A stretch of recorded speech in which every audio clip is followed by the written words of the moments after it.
मी तुम्हाला एक गोष्ट सांगतो की आता मराठी माणूस एकवटलेला आहे आणि हे लोक काय म्हणतात ते म्हणू दे, त्यांना काय प्रचार करायचा ते करू दे. दोघा भावांची जी पहिली जाहीर सभा होईल ना, त्याच्यामध्ये तुम्हाला या सर्व प्रश्नांची उत्तरं सविस्तर मिळतील. महाराष्ट्राला दिशा मिळेल, मराठी माणसाला काय करायचं याच्या बाबतीतल्या सगळ्या ज्या काही गोष्टी आहेत ते तुम्हाला यातून मिळेल. कोणाला आता काय प्रचार करायचा आहे तो करू द्या, या सगळ्यांना बोलावं लागतंय, हेच आमच्यासाठी मोठी गोष्ट आहे. या दोन भाऊ एकत्र आल्याचा इम्पॅक्ट हा संपूर्ण महाराष्ट्रावर पडलेला आहे. आज आम्ही जिथे जातोय तिथे लोक आनंदी आहेत, उत्साही आहेत.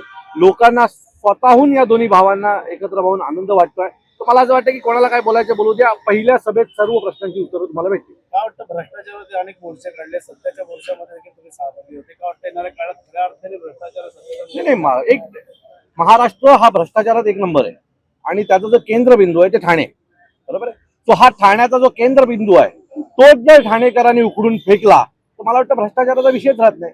आणि येणाऱ्या निवडणुकीला शिवसेना, महाराष्ट्र नवनिर्माण सेना, राष्ट्रवादी काँग्रेस आणि काँग्रेस आमची जी टीम आहे ती हे काम केल्याशिवाय राहणार नाही. ठाणेकरांना आम्ही पटवून देऊ की कशा प्रकारे भ्रष्टाचार झालेला आहे आणि हा भ्रष्टाचार जर आपण फेकला नाही तर ठाण्याचंही नाव बदनाम होतंय आणि आमचं नुकसानही होतंय. बालेकिल्ला समजला जातो कोणाचा? शिंदे यांचा. कसा काय होऊ शकतो बालेकिल्ला? 2017 साली त्यांनी ज्या निवडणुका लढवल्या, मी परत सांगतो, बालेकिल्ला तुम्ही कशावर मस्ता? आलेल्या नगरसेवकांवर की चोरलेल्या नगरसेवकांवर? आता जेवढे घेऊन गेले ते चोरलेले आहेत. आता चोरलेल्या नगरसेवकांना घेऊन तुम्ही जर बालेकिल्ला म्हणत असाल तर हे ठाण्याचं दुर्भाग्य आहे. येणाऱ्या काळात मशाल आणि इंजिन कशा प्रकारे मशाल इंजिन येत्या 16 तारखेला तुम्हाला पाहायला मिळेल की ठाणे महानगरपालिकेच्या सत्तेकडे वाटचाल करेल. मशाल इंजिन तुतारी सगळेच असतील, पण ठाणे महानगरपालिकेच्या त्या पायऱ्यांवर आमचे नगरसेवक तुम्हाला बसलेले दिसतील.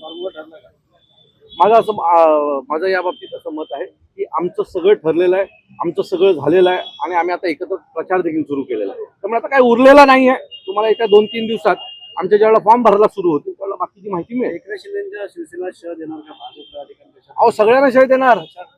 एक भारतीय जनता पक्ष आणि एकनाथ शिंदेचा शिंदे गट यांनी एकत्र लढावं पहिलं नीट. आम्ही तर एकत्र मनापासून आलेलो, जे होईल ते आमच्या दोघांचं एकत्र होईल, बरोबर आहे. पहिलं या दोघांनी ठरवावं की कोणाचं कोण काम करणार आहे. मला वाटत नाही दोघं एकमेकांचं काम करतील. खऱ्या अर्थाने हिंदुत्व कोणाकडे? आमच्याकडे आहे. खऱ्या अर्थाने बाळासाहेबांचे जर विचार आमच्याकडे असतील तर हिंदुत्व आमच्याकडेच असणार ना. सो आमच्याकडे खऱ्या विचारधारेची ठाकरे आहे आणि तिला घेऊन हिंदुत्व आम्ही दाखवतो. मनसेचा महापौर, मनसे शिवसेनेच्या युतीचा महापौर बसेल.